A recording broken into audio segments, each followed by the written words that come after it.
Kanisa la Kikristo la Orthodox la Our Lady Mary of Zion huko Aksum, Ethiopia. Hili kanisa linadaiwa kuwa kanisa maarufu duniani kwa kuwa limetajwa kama mahali ambapo ni pa mwisho pa kupumzika kwa sanduku la agano. Kwa Ethiopia wengi wanaamini kuwa sanduku takatifu lililokuwa limehifadhi mawe mawili ya amri 10 za Mungu ambayo Biblia inasema alipewa Musa na Mungu hazijapotea bali lipo kwenye kanisa hili la Our Lady Mary of Zion.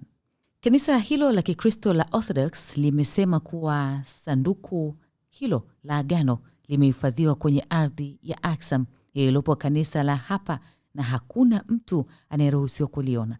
Katika tamaduni za kanisa hili, sanduku hilo limehifadhiwa kisiri ikiwa ni ishara ya heshima kwa Malkia Sheba ambaye anatajwa kwenye historia.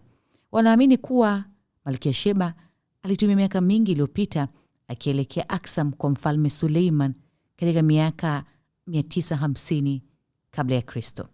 Na kulingana na maandiko ya kihistoria ya Waethiopia, ni mtu mmoja tu mlinzi wa sanduku anayeruhusiwa kuona masalio hayo.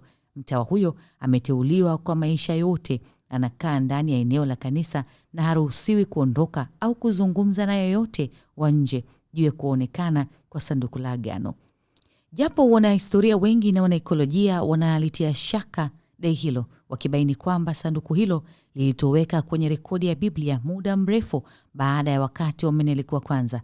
Na mnamo mwaka 1941 msomi Edward Oldroff alidai kuwa aliona kitu hicho wakati wa uvamizi wa Uingereza wa Ethiopia, akieleza kama sanduku la mbao la zama za kati ambalo lilikuwa tupo, yani halikuwa na amri 10 za Mungu ama mawe yale mawili ya amri 10 za Mungu. Wewe unalifahamu hili? Leave your comment behind. Mimi ni Gina Baltazari.